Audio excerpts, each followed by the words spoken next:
Prepare to have your health questions answered here on Safe, Effective Natural Solutions with Dr. Todd Binkley, owner of Binkley Healing Center in downtown Ventura.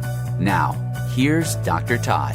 Good afternoon. I'm Dr. Todd Binkley, non-force chiropractor and practitioner of functional medicine. Thank you for tuning in today. Today's going to be a really exciting show. We're going to talk about the microbiome, especially the gut microbiome, which means microscopic bacteria that are essential for health, that live in your gut and other tissues throughout the body. But the gut is the one that you hear about the most, that has the most research on it.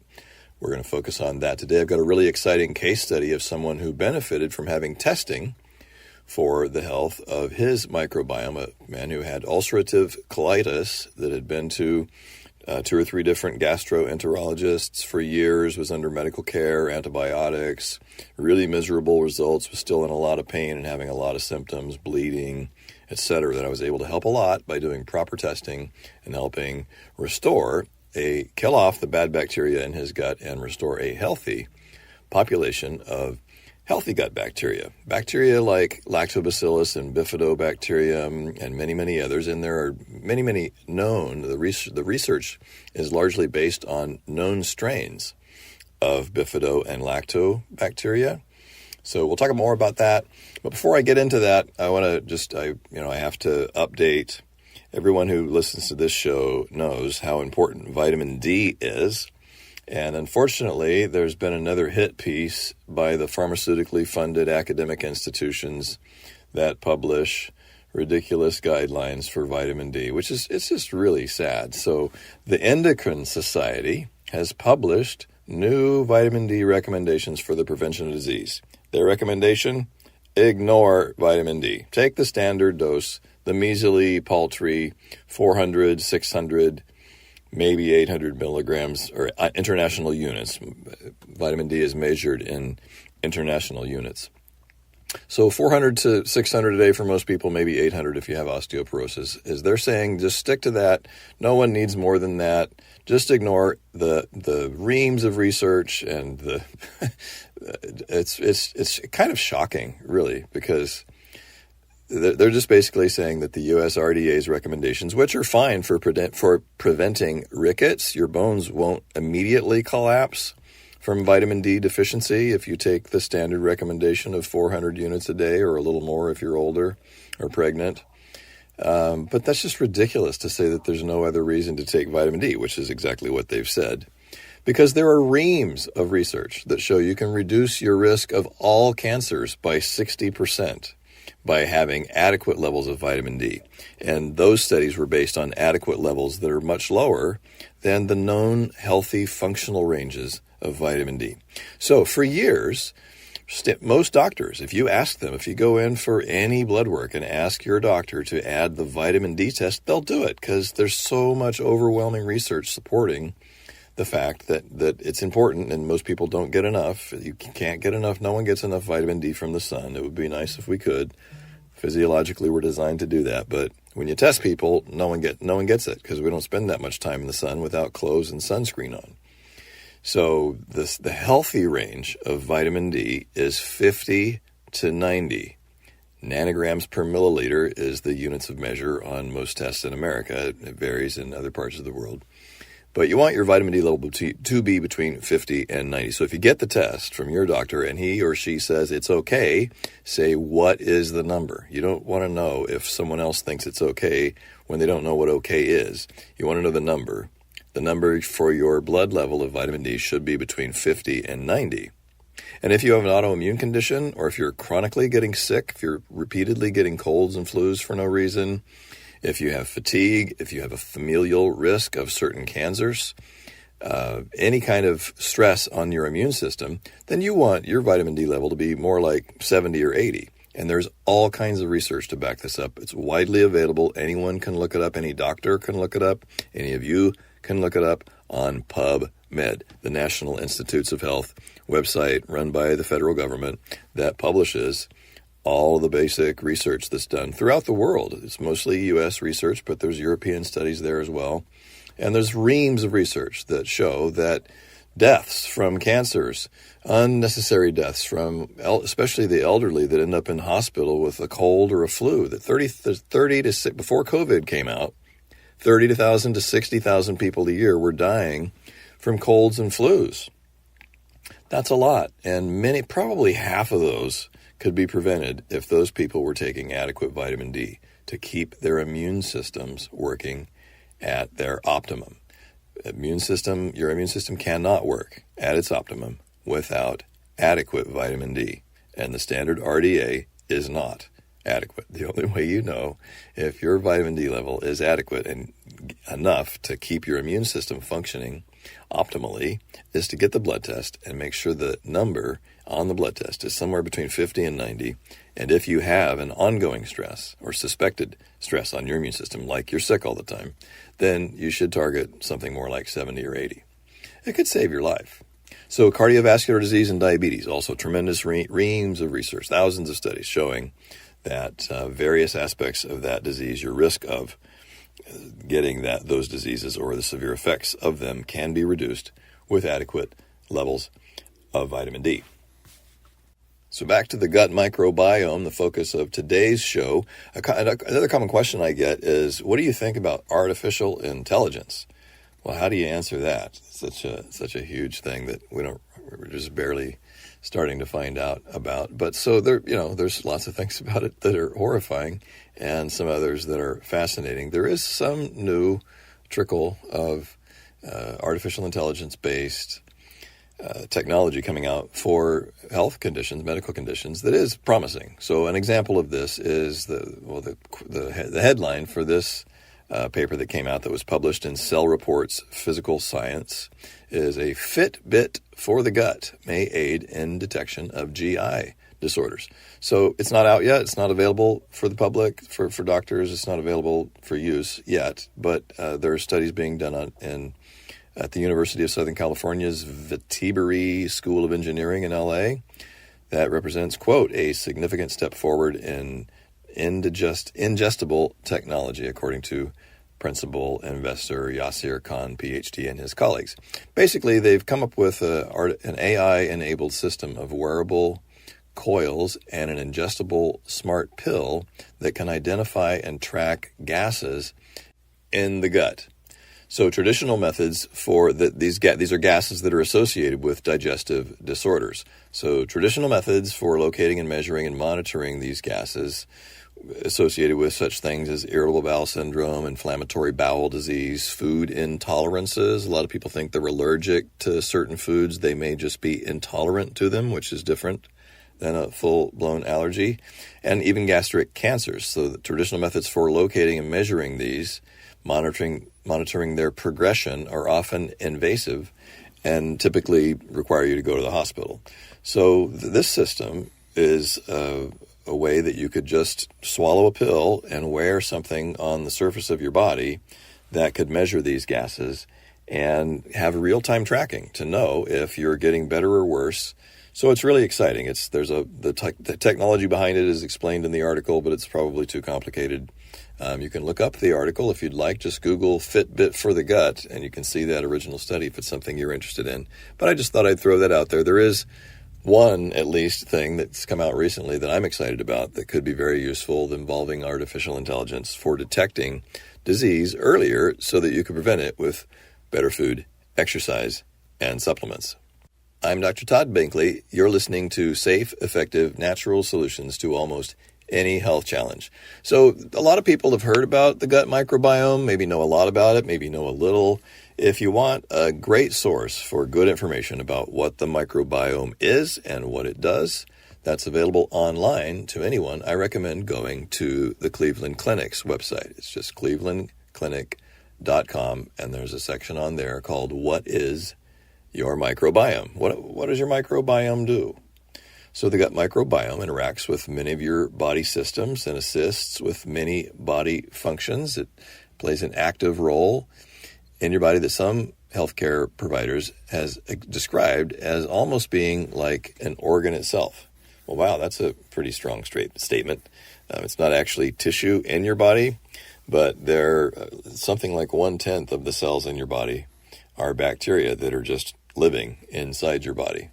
And that works for them because in your gut provides them a consistent source of nutrients. It works for them. They're symbiotic organisms, but it's good for us too. It's in fact essential for life. So these bacteria in the gut break down complex carbohydrates and dietary fibers that we can't break down on our own. And they produce something called short-chain fatty acids, which is a hugely important category of nutrients that we can't make on our own. They also provide the enzymes necessary to synthesize certain vitamins, including vitamin B1, folic acid, B12, and vitamin K. So micronutrient deficiencies have a huge aspect on your health, and they're often because people don't get enough of them in their diet. But oftentimes you can get, it's much less frequently than just not getting enough in the first place, but it's a very important. It comes up a lot, especially in certain disease conditions. People who have gut issues, gas, bloating, diarrhea, constipation, diagnosed inflammatory gut conditions like IBS, Crohn's disease, ulcerative colitis, etc. A lot of these people have micronutrient deficiencies of folate and B12 and vitamin K and others because of lack of adequate beneficial bacteria in the gut. And these short-chain fatty acids that bacteria make also feed cells in the lining of the gut that help keep your gut healthy. So that sounds a little complicated. It is, but the bottom line is all of us have a population of beneficial bacteria living in our guts that are essential for us to live.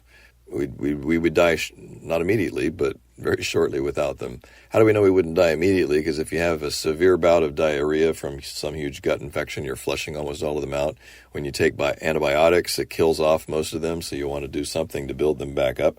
They will slowly build back up on your own after you take antibiotics, but very slowly. Anytime any of you take antibiotics, you should take a probiotic specifically designed to help build up that beneficial bacteria as quickly as possible, and eat fermented foods like yogurt and kefir, and drink kombucha, eat fermented pickles or sauerkraut, kimchi. Any kind of fermented food is full of beneficial bacteria. But it's also, anytime, just while I'm on that topic, if you need to take antibiotics for an infection, it's really important after that to take a course of beneficial bacteria to help restore your normal healthy microbiome. And one of the most important ways of doing that is to take, for a month usually is enough, a course of Saccharomyces boulardii. Sac boulardii is the best one for rebuilding your gut after an infection. It's not the best one to take long term, forever. I had a patient recently that had been taking Sac boulardii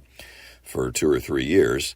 It's not going to hurt anything, but for maintenance of your healthy gut microbiome, in addition to eating good foods, or if you're not eating good foods, or if you test with a stool test or other tests to identify inflammation that may suggest that you don't have sufficient good bacteria in your gut, a multi-strain, several different bacteria, 10, 12, 15 or more, in a broad spectrum probiotic is better to take for those types of situations.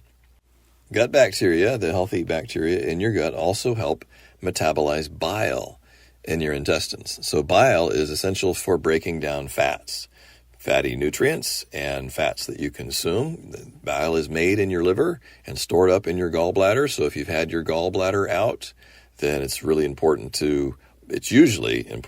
to supplement bile, to take bile acids, usually from ox bile, to offset that defect.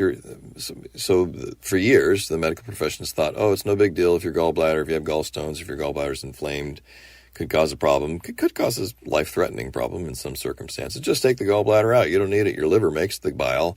Why do you need the gallbladder? Well, you need a gallbladder because your liver produces bile in a trickle. There's just a slow drop by drop amount coming out into your intestines all the time if you don't have a gallbladder. But when you eat a meal, your intestines don't get a slow trickle of food all day, most of us, that needs bile to help absorb those nutrients. You eat meals.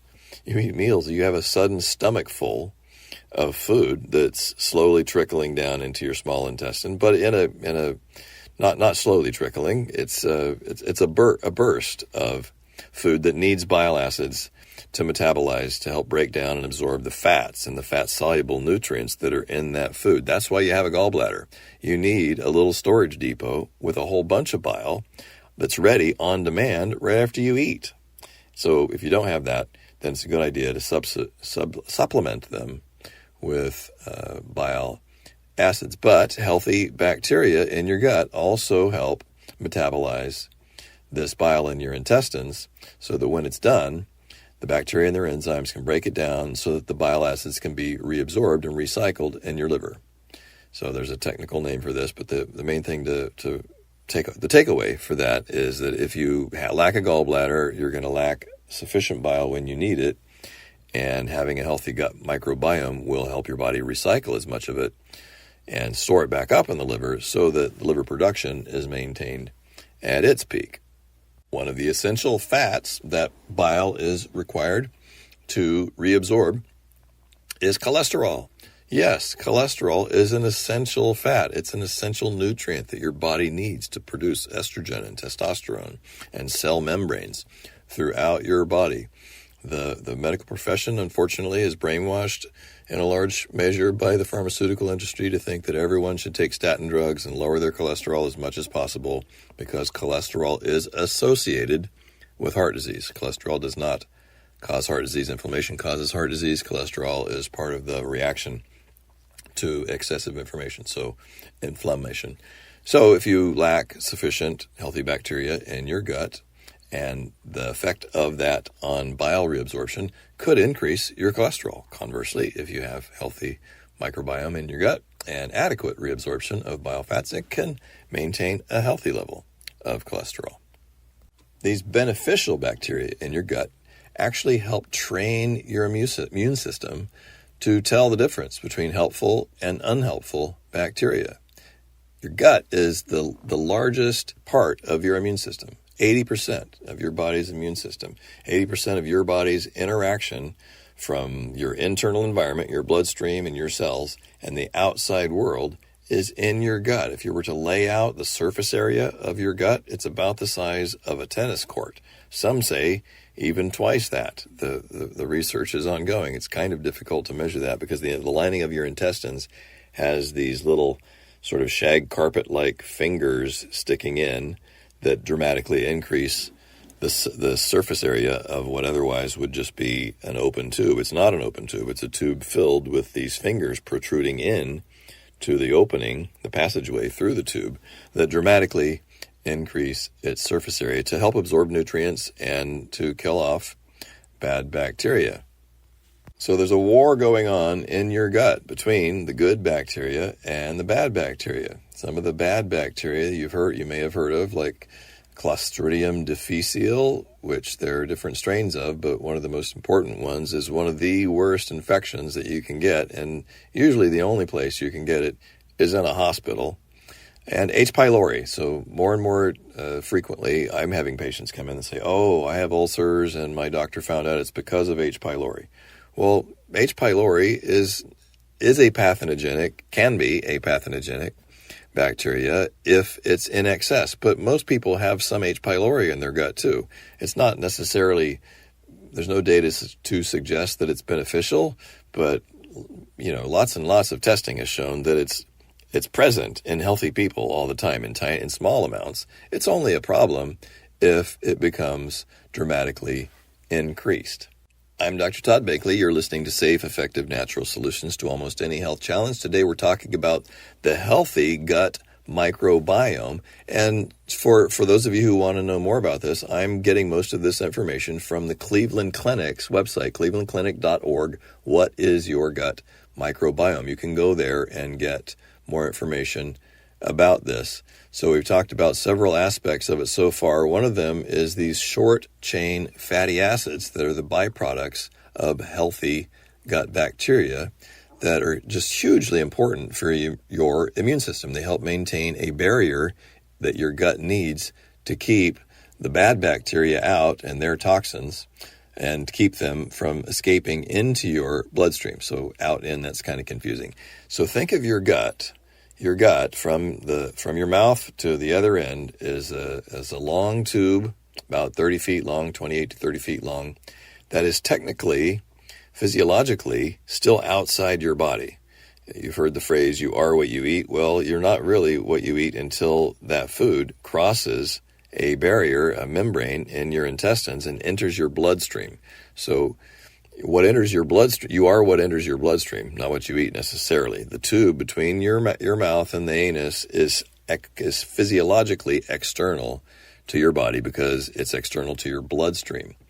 So this is really important to understand because food we eat contains toxins. It contains contaminants, things that are really important to not have in our body.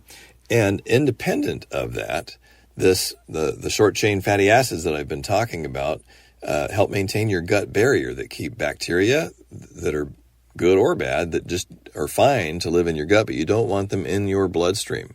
You don't want any bacteria unnecessarily entering your bloodstream, and even undigested protein and other things that aren't necessarily bad that are, when they're passing through your gut, become very bad if they leak through your gut. If you have leaky gut, they pass through the walls of the intestines into your bloodstream and then trigger autoimmune conditions like multiple sclerosis and Hashimoto's thyroiditis and ulcerative colitis, rheumatoid arthritis, etc. So, because these healthy bacteria and the short chain fatty acids they produce help maintain this gut barrier, they have anti-inflammatory properties for the gut because they prevent these things entering your bloodstream that trigger the inflammatory response.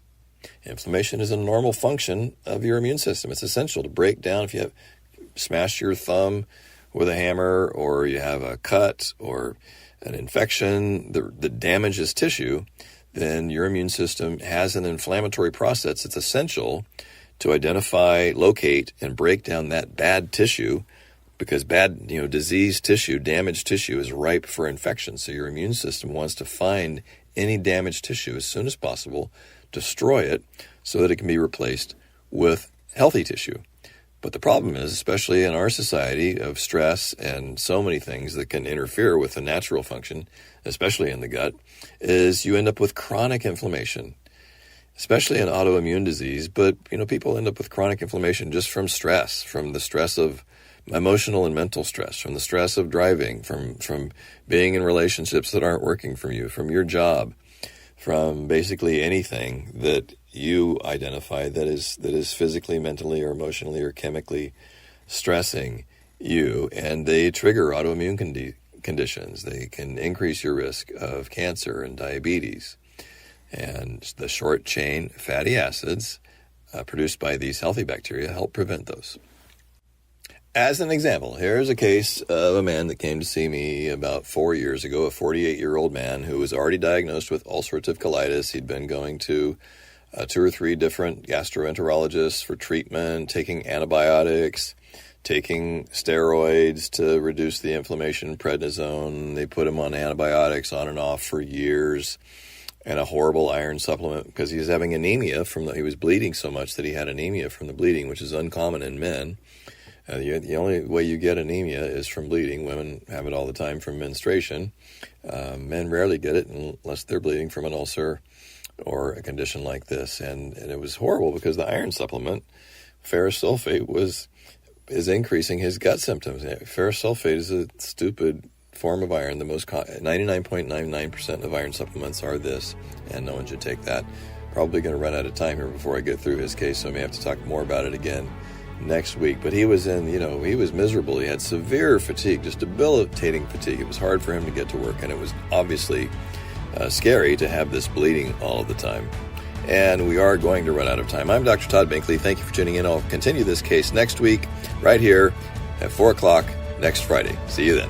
You've been listening to Safe, Effective Natural Solutions with Dr. Todd Binkley. If you have a health question you want discussed on the show, email your health questions to Dr. Binkley at binkleyhealingcenter.com.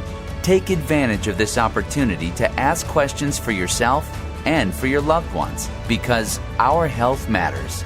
Join him next Friday at 4 p.m. for safe, effective natural solutions right here on 98.3 The Word, KDAR.